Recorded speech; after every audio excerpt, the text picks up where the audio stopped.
Asma ini adalah kondisi yang dialami jutaan orang kan? Tapi gimana kalau ternyata sebagian solusinya itu tersembunyi di alam? Nah, dalam pembahasan kali ini, kita akan telusuri perjalanan pengobatan herbal, mulai dari kearifan kuno sampai pembuktian di laboratorium modern untuk melihat apa yang sebenarnya sains katakan. Jadi, ini dia pertanyaan kuncinya. Apa benar sih pengobatan alami itu bisa bantu meredakan sesak napas akibat asma? Ini bukan lagi soal tren semata, tapi soal bukti ilmiah.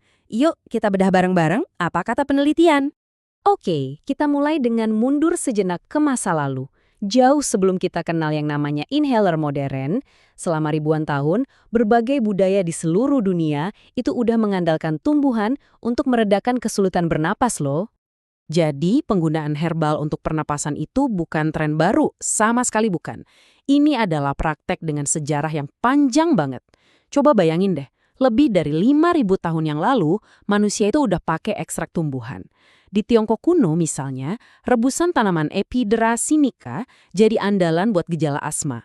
Nah sekarang, ilmuwan modern kembali meneliti apotek kuno ini untuk mencari jawaban baru bagi masalah lama. Sekarang, mari kita lihat gimana para ilmuwan di seluruh dunia menguji kearifan kuno ini langsung di bawah mikroskop. Penting banget buat kita pahami kalau ini tuh bukan lagi sekedar kearifan rakyat atau cerita dari mulut ke mulut.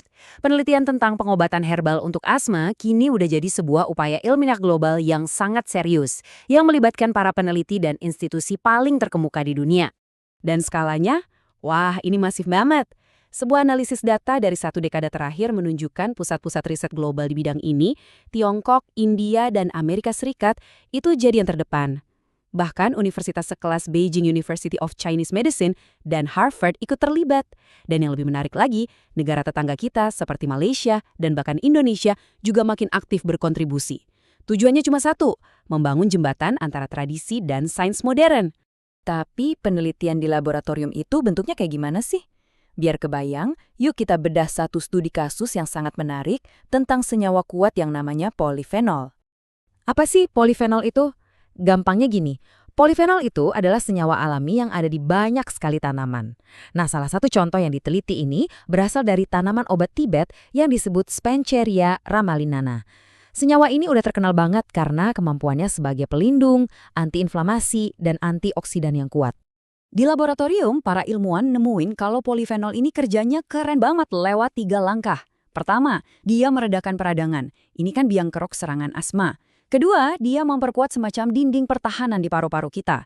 Dan yang ketiga, ini nih yang paling mengejutkan. Ternyata dia juga menyeimbangkan bakteri baik di usus kita. Ini membuktikan adanya jalur komunikasi antara usus dan paru-paru, di mana kesehatan pencernaan bisa secara langsung memengaruhi kemudahan kita bernapas.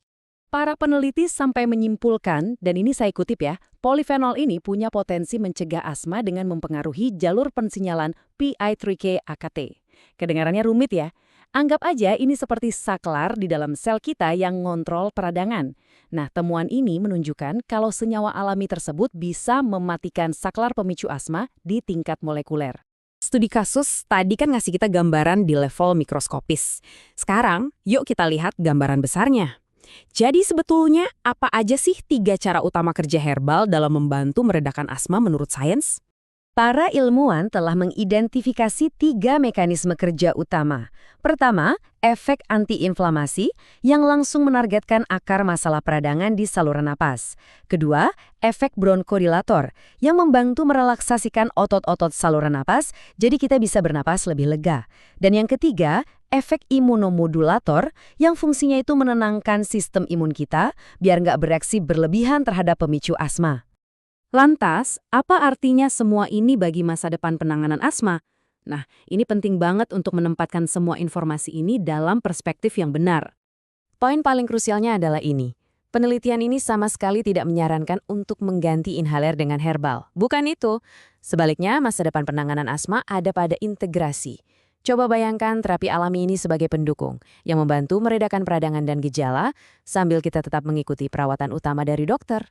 Dan ini adalah pesan yang paling penting. Sebelum mencoba terapi pelengkap apapun, sangat-sangat penting untuk selalu berkonsultasi dengan dokter atau tenaga kesehatan profesional. Merekalah yang bisa memberikan panduan yang paling aman dan tepat sesuai dengan kondisi spesifik Anda. Nah, kita sudah melakukan perjalanan dari kearifan kuno sampai ke laboratorium super modern. Pertanyaan yang tersisa adalah, seiring sains terus membuka tabir rahasia pengobatan tradisional, kira-kira apa ya penemuan besar selanjutnya yang akan mengubah cara kita menangani asma?